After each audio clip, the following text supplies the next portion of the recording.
Good morning. So today we are going to discuss a problem on Mohr circle. In the previous classes we have discussed about Mohr circle, we have discussed about evaluating principal stresses and all. So today, based on the Mohr circle method, the procedure, will be solving the principal stresses and the maximum shear stress for given state of stresses. Okay. So നമ്മൾ കഴിഞ്ഞ ക്ലാസ്സിൽ more circle പ്രിൻസിപ്പലിനെ പറ്റി കഴിഞ്ഞ വീഡിയോയിലൊക്കെ നമ്മൾ കണ്ടതാണ്. How to construct a Mohr circle എന്നുള്ള procedure നമ്മൾ കണ്ടതാണ്. സോ ഇന്ന് ഞാനിവിടെ സോൾവ് ചെയ്യാൻ പോകുന്നത് നിങ്ങളുടെ ഒരു പ്രോബ്ലം നിങ്ങളുടെ സെക്കൻഡ് ഇയറിൽ MOSന്റെ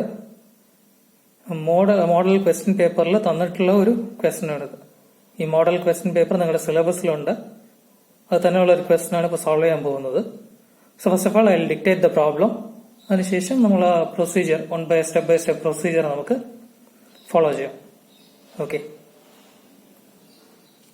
The question is, the state of plane stress at a point is given by sigma x equal to 40 megapascal, sigma y equal to 20 megapascal, tau xy equal to 16 megapascal.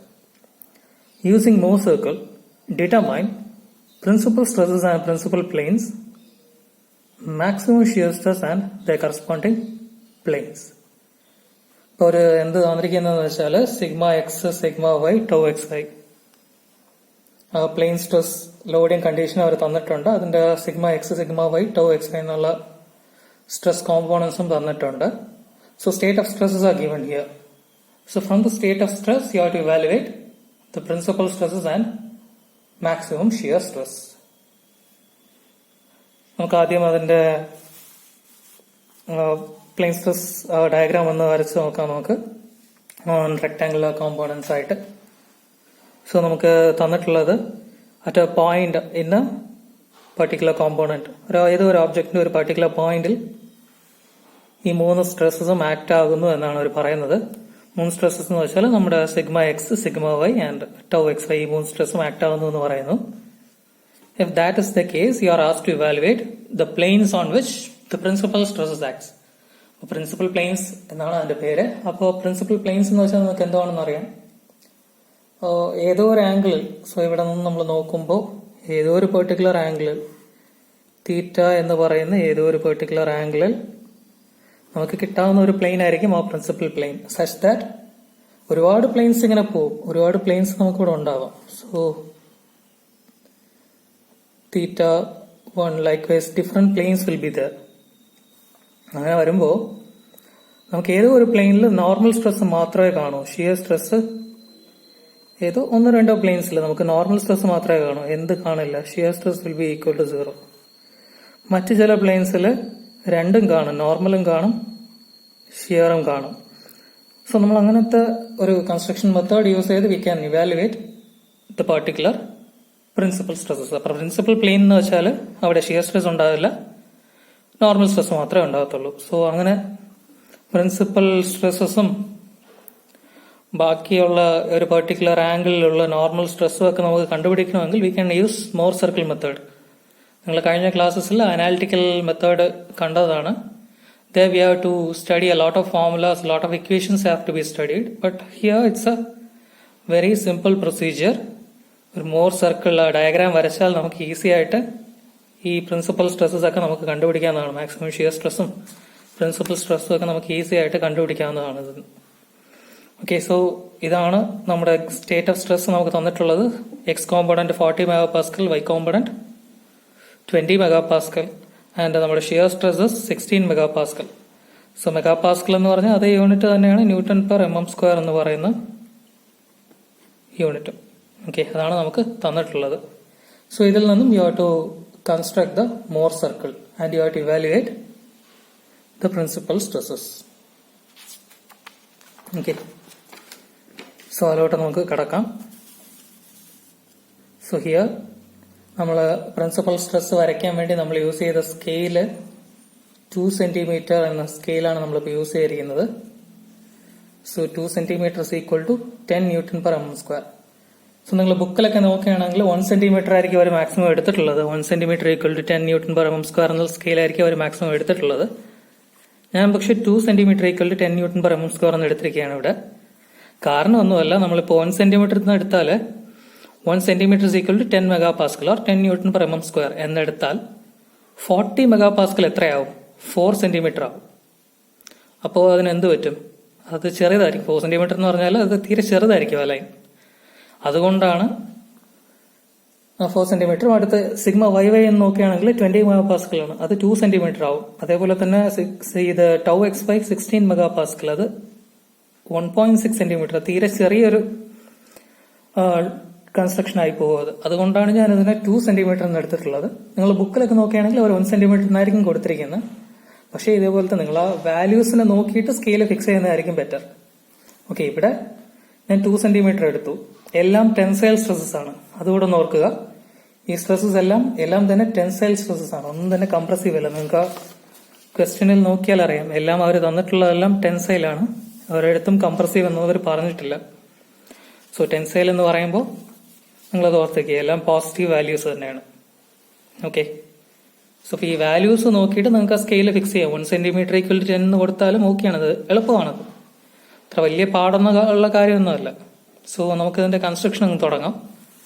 Step by സ്റ്റെപ്പിൽ ഞാനത് explain ചെയ്യാം നിങ്ങൾക്ക്. First ഇതൊന്ന് ഓർത്ത് വെച്ചേക്ക്, AB, AC and tau X 5 ആ values എത്ര centimetre ആണ് നമുക്ക് കിട്ടുന്നത്. സോ 40 മെഗാ പാസ്കൽ, അപ്പോൾ 10 newton per mm square 2 centimetre ആണെങ്കിൽ 40 മെഗാ പാസ്കൽ എത്രയായിരിക്കും? ആ 10 into 10 newton per mm square എന്ന് പറയുമ്പോൾ 2 സെന്റിമീറ്റർ, ഓർ 10 മെഗാ പാസ്കൽ, ഒന്ന് തന്നെയാണ് യൂണിറ്റ്. 10 മെഗാ പാസ്കൽ എന്ന് പറയുമ്പോൾ 2 സെന്റിമീറ്റർ. അപ്പോൾ 10 മെഗാ പാസ്കൽ 2 സെന്റിമീറ്റർ ആണെങ്കിൽ 40 മെഗാ പാസ്കൽ എത്രയായിരിക്കും? 10 ഇൻറ്റു 4 ആണ് 40. അപ്പോൾ that same 4 will be multiplied with this 2, that is 8 centimetre. അതേപോലെ 20 മെഗാ പാസ്കൽ എത്ര സെന്റിമീറ്റർ ആയിരിക്കും? 10 ഇൻറ്റു 2 ആണ് 20 അല്ലേ? അപ്പോൾ അതേ 2 ഇൻറ്റു 2 എന്ന് മൾട്ടിപ്ലൈ ചെയ്താൽ നമുക്ക് 4 സെന്റിമീറ്റർ കിട്ടും. സിമിലർലി 16 മെഗാ പാസ്കൽ, 16 എന്ന് പറയുമ്പോൾ 10 ഇൻറ്റു 1.6 ആണ് 16 മെഗാ പാസ്കൽ. അപ്പോൾ ആ 1.6നെ നമുക്ക് 2ന്റെ കൂടെ മൾട്ടിപ്ലൈ ചെയ്താൽ നമുക്ക് 3.2 സെന്റിമീറ്റർ എന്ന് കിട്ടും. സോ ഇതാണ് നമ്മുടെ ഡയമെൻഷൻസ്. മോർ സർക്കിൾ കൺസ്ട്രക്ട് ചെയ്യാനുള്ള ഇമ്പോർട്ടന്റ് ഡയമെൻഷൻസ് ഇതൊക്കെയാണ്. സോ ഇതൊന്ന് ഓർത്ത് വെച്ചേക്കുക. ഓക്കെ, സോ ഞാൻ അടുത്ത എന്റെ കൺസ്ട്രക്ഷനിലോട്ട് പോവുകയാണ് ഡയറക്റ്റ് ആയിട്ട്. ഫസ്റ്റ് നിങ്ങളുടെ സ്കെയിൽ എടുത്തിട്ട് സ്കെയിൽ ഒന്ന് സ്ട്രെയിറ്റ് ആയിട്ട് യൂസ് ചെയ്യാൻ ശ്രദ്ധിക്കുക. ഞാനിപ്പോൾ വരയ്ക്കുമ്പോൾ സ്ട്രെയിറ്റ് ആയിട്ട് വരയ്ക്കാൻ ചാൻസസ് കുറവാണ്. ഞാൻ ആദ്യം ആ ഗ്യാരണ്ടി അങ്ങ് എടുക്കുന്നു. അതുകൊണ്ട് എക്സാക്ട് വാല്യൂസ് വരില്ല, ചെറിയ ചെറിയ വ്യത്യാസങ്ങൾ, ചെറിയ വേരിയേഷൻസ് നമുക്ക് വരാം. ഇത് ഓരോരുത്തർ ഇത് സോൾവ് ചെയ്യുമ്പോഴും ഓരോരുത്തർക്കും ഓരോ ആൻസർ കിട്ടാൻ ചാൻസ് ഉണ്ട്. എന്തെന്ന് പറഞ്ഞാൽ നമ്മൾ എക്യുപ്മെന്റ്, നമ്മൾ സ്കെയിലൊക്കെ യൂസ് ചെയ്യുന്നതിലുള്ള ഡിഫറൻസ് കാരണം ആൻസറിൽ ചെറിയ ചെറിയ വേരിയേഷൻസ് ഉണ്ടാവും. അത് വലിയ കാര്യമാക്കണ്ട, മാക്സിമം സ്ട്രെയിറ്റ് ആയിട്ടും കറക്റ്റ് ആയിട്ടും നമുക്ക് വരയ്ക്കാൻ ശ്രമിക്കാം, അത്രേ ഉള്ളൂ. സോ ഫസ്റ്റ് നമ്മൾ എന്ത് ചെയ്യാൻ പോകുന്നത് വെച്ചാൽ, first I am going to fix the point A. ഈ പേപ്പറിൽ ഞാൻ ഒരിടത്ത് എ എന്നുള്ളൊരു പോയിന്റ് ഞാൻ ഫിക്സ് ചെയ്തു. ഒരു സ്ഥലത്ത് എ എന്നുള്ള പോയിന്റ് ഞാൻ ഫിക്സ് ചെയ്തു. അപ്പോൾ ആ പർട്ടിക്കുലർ പോയിന്റിന് ഞാൻ എ എന്ന് പേര് കൊടുക്കുകയാണ്. അവിടെ എ എന്നുള്ളൊരു പോയിന്റ് ഞാൻ ഫിക്സ് ചെയ്തു, അവിടെ എ എന്ന് ഞാൻ പേര് കൊടുത്തു. Next I am going to draw straight line from this point. എയിൽ നിന്ന് ഞാനൊരു സ്ട്രെയിറ്റ് ലൈൻ അങ്ങ് വരയ്ക്കുകയാണ്. എയിൽ നിന്ന് ഞാനൊരു സ്ട്രെയിറ്റ് ലൈൻ വരയ്ക്കുന്നു, ഒരു ലോങ് ലൈൻ. ആ ലൈനിൽ ഞാൻ എന്ത് ചെയ്യാന്ന് വെച്ചാൽ, ഞാൻ എ ബിയെ മാർക്ക് ചെയ്യാൻ പോവാണ്. എ ബിയുടെ ലെങ്ത് 8 സെന്റിമീറ്റർ ആണ്. സോ എയിൽ നിന്നും എ ബി 8 സെന്റിമീറ്റർ ലെങ്ത് എടുത്ത് ഞാൻ എ ബി മാർക്ക് ചെയ്യാൻ പോവാണ്. എയിൽ നിന്നും 8 സെന്റിമീറ്റർ ഡിസ്റ്റൻസ് വെച്ചിട്ട് I M marking the point B. B എന്നുള്ള പോയിന്റ് ഞാനിവിടെ മാർക്ക് ചെയ്തു.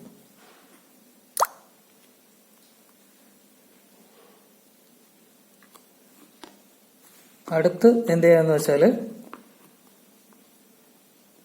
എയിൽ നിന്നും 4 സെന്റിമീറ്റർ ഡിസ്റ്റൻസ് എടുത്ത് ഞാൻ എ സി എന്നുള്ളൊരു പോയിന്റ് മാർക്ക് ചെയ്യുകയാണ്. എന്ന് 4 സെന്റിമീറ്റർ ഡിസ്റ്റൻസ് മെഷർ ചെയ്ത് ഞാൻ എ സി എന്നുള്ളൊരു പോയിന്റ് മാർക്ക് ചെയ്തു. ഓക്കെ, ഈ 3 പോയിന്റും എനിക്കിപ്പോൾ കിട്ടി. ആ 3 നമ്മുടെ ആദ്യത്തെ ഏറ്റവും ഇമ്പോർട്ടന്റ് പോയിന്റ്സ് AB, AC. ഇപ്പൊ AC ആൻഡ് AB ഇത് രണ്ടും നമ്മൾ മാർക്ക് ചെയ്ത് കഴിഞ്ഞു. അപ്പൊ AB എന്ന് വെച്ചാൽ എന്തുവാണ്? നമ്മുടെ സിഗ്മ XX. സിമിലർലി AC എന്ന് വെച്ചാൽ നമ്മുടെ സിഗ്മ YY. സോ അതുകൊണ്ട് നമുക്ക് എന്ത് ചെയ്യാന്ന് വെച്ചാൽ അടുത്ത് നമ്മൾ വരയ്ക്കാൻ പോകുന്നത് ഷിയർ സ്ട്രെസ് ആണ്. ഷിയർ സ്ട്രെസിന്റെ വാല്യൂ 3.2 സെന്റിമീറ്റർ ആണ് ഷിയർ സ്ട്രെസിന്റെ വാല്യൂ. അപ്പൊ അത് നമ്മൾ എങ്ങനെ വരയ്ക്കുമെന്ന് വെച്ചാൽ പെർപെൻഡിക്കുലർ ലൈൻസ് ആണ് വരയ്ക്കേണ്ടത്. ഫ്രം പോയിന്റ് C 3.2 സെന്റിമീറ്റർ കറക്റ്റായിട്ട് മെഷർ ചെയ്ത് സ്കെയിൽ സ്ട്രെയിറ്റ് ആയിട്ട് വെക്കുക. ഇല്ലെങ്കിൽ എനിക്കിവിടെ കറക്റ്റായിട്ട് വരുമെന്ന് ഞാൻ പറയുന്നില്ല, ചില മിസ്റ്റേക്ക് വരാം. നിങ്ങൾ വരയ്ക്കുമ്പോൾ പ്രോപ്പറായിട്ട് സ്കെയിൽ സ്ട്രെയിറ്റ് ആയിട്ട് വെച്ചൊന്ന് വരച്ചോളുക. സോ ഇവിടെ നിന്ന് സ്കെയിൽ സ്ട്രെയിറ്റ് ആയിട്ട് വെച്ചിട്ട് ഒരു 3.2 സെന്റിമീറ്ററിൽ ഒരു പെർപെൻഡിക്കുലർ ലൈൻ വരച്ചോളുക. ഇതാണ് നമ്മുടെ ഷിയർ സ്ട്രെസ്. അത് കഴിഞ്ഞിട്ട്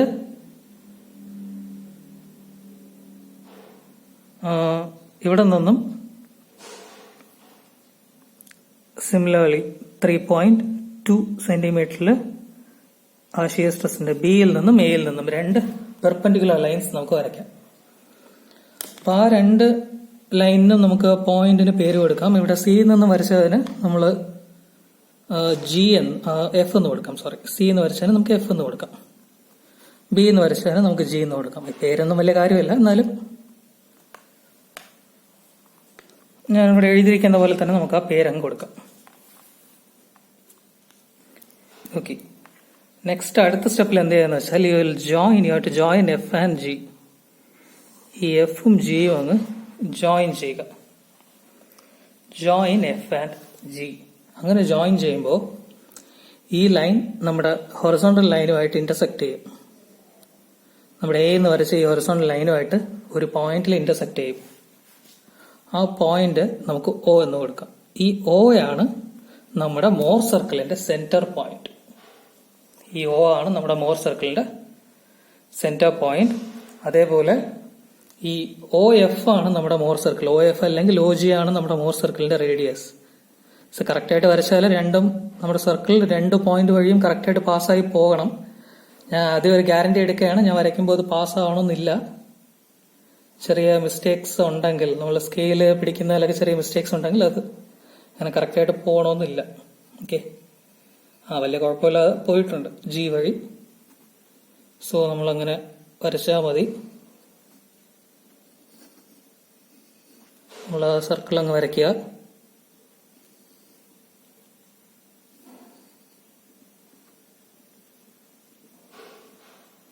ഈ പോയിന്റ് വെച്ച് നമ്മൾ ആ സർക്കിൾ അങ്ങ് വരച്ചോളാം.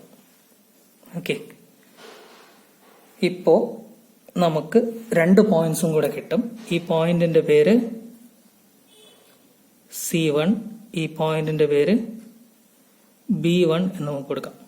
B1 എന്ന് പറഞ്ഞാൽ എ ബി ആ ലൈനിനോട് അടുത്തുള്ള പോയിന്റ് B1ഉം AC ആ പോയിന്റ് അതിനടുത്ത് ഈ സർക്കിൾ ഇന്റർസെക്ട് ചെയ്യുന്ന പോയിന്റ് C1 അങ്ങനെ നമുക്ക് കൊടുക്കാം. ഈ സർക്കിളിന്റെ ഇന്റർസെക്ഷൻ പോയിന്റ്സ് ആണ് നമ്മൾ മാർക്ക് ചെയ്തത്. എ ബി എന്ന ലൈനിനോട് അടുത്ത് സർക്കിൾ ഇന്റർസെക്ട് ആകുമ്പോൾ B1 എന്നും AC എന്ന ലൈനിനോട് അടുത്ത് സർക്കിൾ ഇന്റർസെക്ട് ആകുമ്പോൾ നമ്മൾ C1 എന്നും കൊടുക്കും. ഓക്കെ, ഇനി എന്താണ് AC1 ആൻഡ് AB1? നമുക്ക് AB1 എന്താണ്? AB1 is your principal stress sigma 1 and AC1 is your principal stress sigma 2. ഇതിന്റെ ലെങ്ത് അങ്ങ് മെഷർ ചെയ്ത് നമ്മൾ വരച്ചാൽ മാത്രം മതി.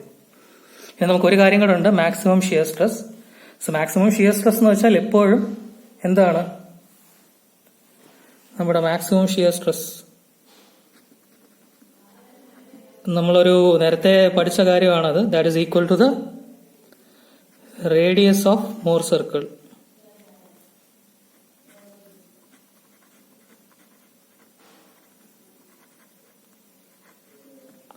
That is equal to radius of Mohr circle. അതാണ് മാക്സിമം ഷിയർ സ്ട്രെസ്.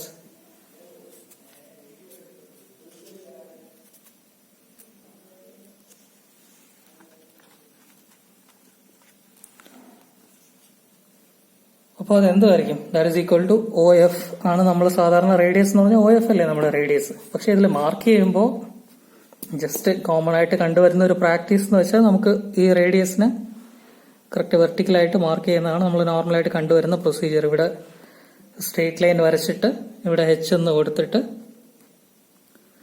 ഇതിനെ നമ്മൾ ടോ മാക്സ് എന്ന് മാർക്ക് ചെയ്യുന്നതാണ് നമ്മൾ കോമൺ ആയിട്ട് കണ്ടുവരുന്ന പ്രൊസീജിയർ. സെയിം ആണ്, ഒന്നുമല്ല, ഇതിന്റെ റേഡിയസ് തന്നെയാണ്. ഇത് ഗേറ്റിൽ ചോദിക്കുന്ന ഒരു ക്വസ്റ്റൻ ആണ്. Maximum shear stress will be equal to the radius of the Mohr circle. അതപ്പോൾ നമ്മളങ്ങ് മെഷർ ചെയ്ത് എഴുതുക. ഓരോ ലെങ്ത്തും നമ്മളങ്ങ് മെഷർ ചെയ്ത് എഴുതുക.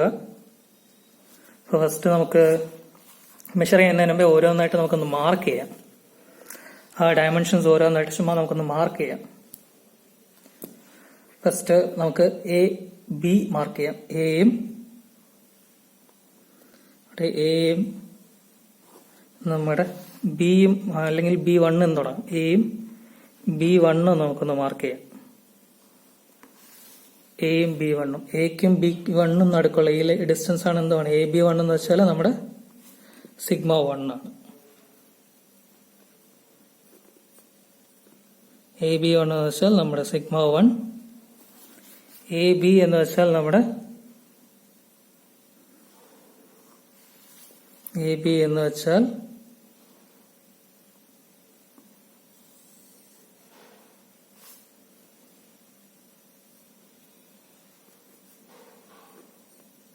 σ2. അതേപോലെ തന്നെ AC എന്ന് വെച്ചാൽ എന്താണ്, സോറി AB എന്ന് വെച്ചാൽ നമ്മുടെ σ2 അല്ല, σx അല്ലേ AB, σxx അതാണ് AB. അതേപോലെ AC എന്തുവാണ്, AC എന്ന് വെച്ചാൽ σy or σyy.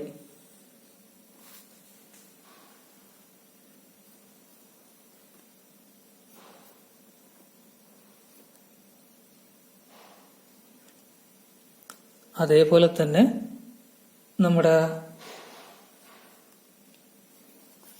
AC1 എന്ന്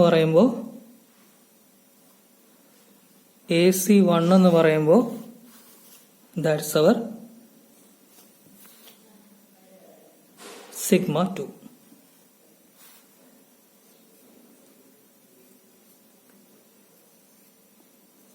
ഇതാണ് നമ്മുടെ പ്രിൻസിപ്പൽ സ്ട്രെസ്സസ്.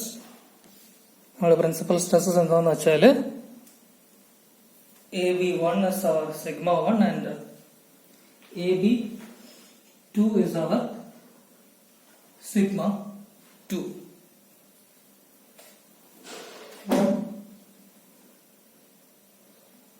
അടുത്ത് നമുക്ക് എന്ത് ചെയ്യാന്ന് വെച്ചാൽ നമ്മൾ ഇതിന്റെ ലെങ്ത് അങ്ങ് മെഷർ ചെയ്ത് എഴുതുക. ഇതിന്റെ ലെങ്ത് നമ്മൾ മെഷർ ചെയ്ത് എഴുതുമ്പോൾ ഈ ലെങ്ത് നമ്മൾ നോക്കിക്കൊള്ളുക. This length is AB1. ഈ ലെങ്ത് നിയർലി എനിക്കൊരു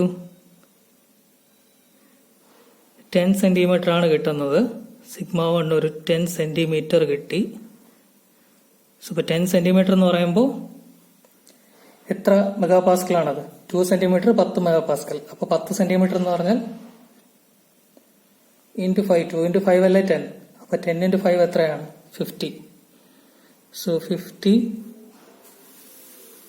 മെഗാ പാസ്കൽ. നമ്മുടെ സ്കെയിൽ 2 സെന്റിമീറ്റർ 10 മെഗാ പാസ്കൽ ആണ്. അപ്പോൾ നമുക്കിവിടെ കിട്ടിയത് 10 സെന്റിമീറ്റർ ആണ് ഈ AB1. അപ്പോൾ 50 മെഗാ പാസ്കൽ.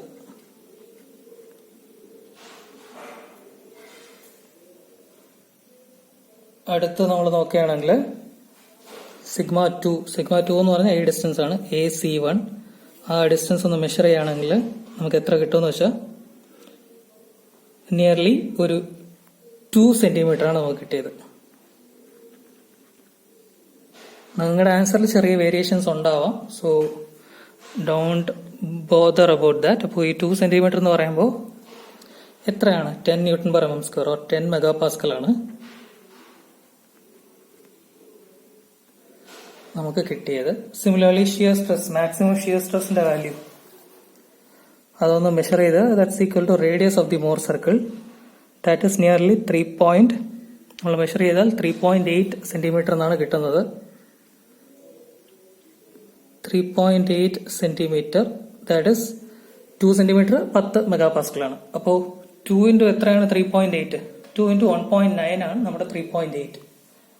അപ്പോൾ this is nearly 19 mega Pascal. നമ്മുടെ വാല്യൂസ് ഒക്കെ നമുക്ക് കിട്ടിക്കഴിഞ്ഞു. ഇനി നമുക്ക് കിട്ടാനുള്ള ഒരേ ഒരു വാല്യൂ എന്താണെന്ന് വെച്ചാൽ നമ്മുടെ പ്രിൻസിപ്പൽ പ്ലെയിനിന്റെ ആംഗിൾ ആണ്. സോ ഇതായിരിക്കും നമ്മുടെ 2 തീറ്റ. 2 തീറ്റ എന്നുള്ള ആംഗിൾ ഇതാണ്. സോ 2 തീറ്റ എന്നുള്ള ആംഗിൾ ഈ വാല്യൂ ആണ്. അപ്പൊ ഇത് നിങ്ങൾ മെഷർ ചെയ്യുമ്പോൾ നിങ്ങൾക്ക് 2 തീറ്റ വിൽ ബി ആക്ച്വലി 2 തീറ്റ 1. 2 തീറ്റ 1 നമ്മൾ മെഷർ ചെയ്യുമ്പോൾ വിൽ ഗെറ്റ് ഓൾമോസ്റ്റ് 56 ഡിഗ്രീസ് നമുക്ക് കിട്ടും. ഒന്ന് മെഷർ ചെയ്യുക. മെഷർ ചെയ്യുമ്പോൾ നിങ്ങൾ മെഷർ ചെയ്ത് നോക്കിയാൽ മതി. പ്രൊട്രാക്ടർ യൂസ് ചെയ്ത് ഈ ആംഗിൾ ഒന്ന് മെഷർ ചെയ്യുക. 2 തീറ്റ 1 56 കിട്ടും. അപ്പോൾ നമുക്ക് theta 1 will be equal to 56/2, that is 28 degrees എന്ന് കിട്ടും. അത് കഴിഞ്ഞിട്ട് നമ്മൾ തീറ്റ 2 എന്താണ് relation? Theta 2 will be equal to theta 1 plus 90, that is equal to 118 degrees എന്ന് നമുക്ക് കിട്ടും. Okay, theta 2 118 degrees. അടുത്ത് നമുക്ക് വേണ്ടത് 5-1 ആൻഡ് 5-2. ഈ 5-1 ഉം 5-2 എന്താണ്? Angles four shear stress. ആ മാക്സിമം ഷിയർ സ്ട്രെസ്സിന്റെ ആക്ട് ആകുന്ന പെർപെൻഡിക്കുലർ പ്ലെയിൻസിന്റെ ആംഗിൾസ് ആണ് 5-1 ആൻഡ് 5-2. 5-1 ഇസ് ഈക്വൽ ടു നമുക്ക് ഇക്വേഷൻ അറിയാം, തീറ്റ 1 പ്ലസ് 45 ഡിഗ്രി എന്ന് വെച്ചാൽ തീറ്റ 1 28 ആണ്, പ്ലസ് 45 73 ഡിഗ്രീസ് എന്ന് കിട്ടും. 5-2 എന്ന് പറഞ്ഞാൽ theta 2 plus 45, so that is equal to 163 degrees. ഈ ആൻസർ ഒന്ന് ചെക്ക് ചെയ്ത് വെക്കുക. ഇതായിരിക്കും നിങ്ങൾക്ക് ഈ പെർട്ടിക്കുലർ പ്രോബ്ലത്തിൽ നിങ്ങളുടെ സൊല്യൂഷൻ. ഓക്കെ, ഒന്ന് സോൾവ് ചെയ്ത് ട്രൈ ചെയ്ത് നോക്കുക. എന്തെങ്കിലും ഡൗട്ട് ഉണ്ടെങ്കിൽ ചോദിക്കുക. Okay, thank U.